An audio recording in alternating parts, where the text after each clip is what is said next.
Ja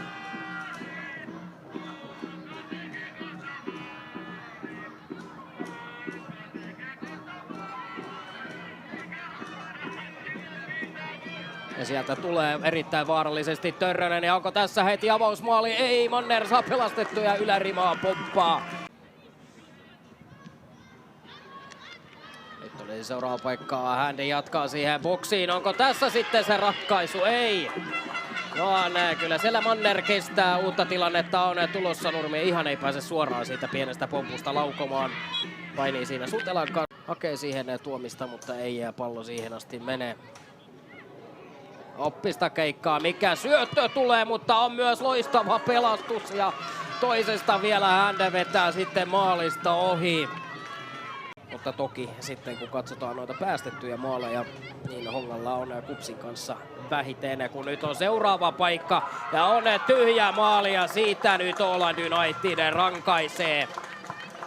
Ja tässä nyt on paistanut se, että Hongan puolustuspäässä ihan sitä huolellisinta peliä ei ole ollut ja nyt se paikka sitten avautuu ja nyt ei Mannerkaan enää pysty joukkuetta tässä kohtaa pelastamaan takaiskulta, vaan Hongalla olisi saumaa lähteä hyökkäykseen, mutta nyt ei ihan lappalaisille syöttöä tule perille. Ja sen jälkeen Punsar, lappalainen Punsar menee siellä laidalla, sinne tulee syöttö. Pääseekö Punsar tästä itse vetämään, lähtee kokeilemaan Kärkkerillä. Sellaista tuikkausta, mutta suoraan menee kuitenkin Kiviahon syliin.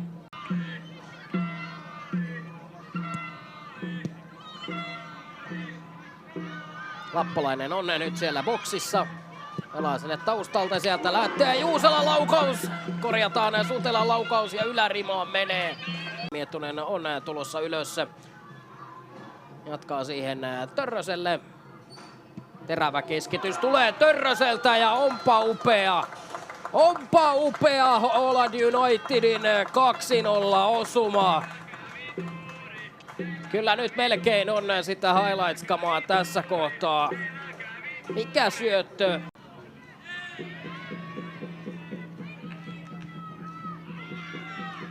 Nyt päästään tulemaan boksin siihen reunalle. Siitä menee ohi ja nyt on Seiron paikka. Ja Seiro kaventaa 1-2.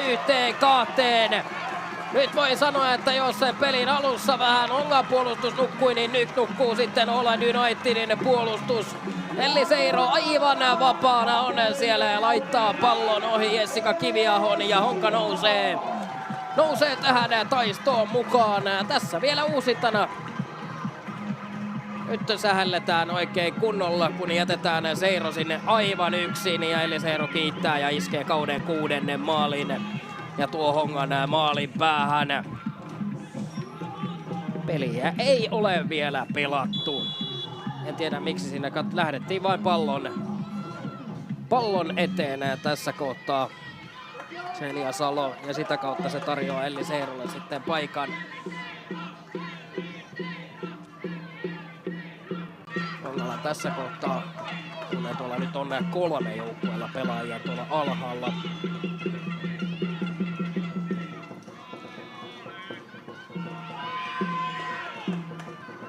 Ainulainen. Siellä on ainoastaan Eronen, nyt sinne tulee myös Juusela. Enemmän porukkaa sinne kaivattaisiin. Sitten seuraava yritys ja siinä on paikka ja Elli Seiro tasoittaa tämän pelin. Honka tulee tasoihin, kun kohta 88 minuuttia on pelattu. Näin se keskitys helättää. Korjataan vielä, jos oma näkö heittää, mutta katson, että se Seiro siihen saisi päätä väliin. Ei, kyllä se on Noora Juusela. Pahoittelut siitä, mutta Noora Juusela tasoittaa pelin 2-2.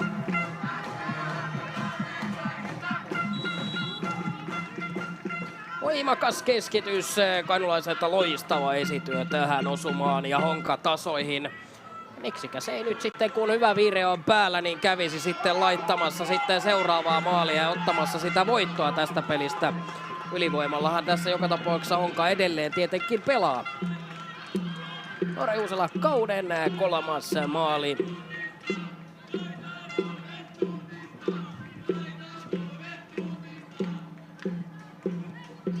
Nyt se paine ja nyt se momentumi ja se Se fiilis on nyt erittäin kohdillaan ja seuraava paikka ja Elli Seiro iskee Hongan 3-2 johtoon, kun 90. peliminuutti on käynnissä. Nyt nukkuu ahvenanmaalaisten puolustus ja Elli Seiro tämän pelin toinen osuma ja Honka siirtyy tässä pelissä johtoon ja tarraa kiinni 3 pisteeseen. Lappalainen katsoo, laittaa keskityksen. Seiro on siellä. Siellä ei seuraa Oland Unitedin puolustus Seiroa. Sama oli tuossa ensimmäisessä Seiron osumassa. Jätettiin vapaaksi, niin jätetään nytkin ja loistavaa lappalaisen syöttökin. Ja Honka on noussut viimeisen 20 minuutin aikana kohti sitä 3 pistettä. Ei sitä lisämaaleja tullut Oland Unitedin alussa, koska se, että jos siinä olisi tullut 1-2 maalia lisää, niin ihan erinäköinen peli. Voisin kuvitella, että tämä ottelu on paketissa. Honka voittaa kuin voittaakin pelin 3-2 erittäin dramaattisten vaiheiden jälkeen. Oland United oli vielä 2-0 johdossa tässä pelissä, kun puoli tuntia oli peliä jäljellä. Elli Seiro kahdesti, Noora Juusela kertaalleen ja Hongalle täydet 3 pistettä.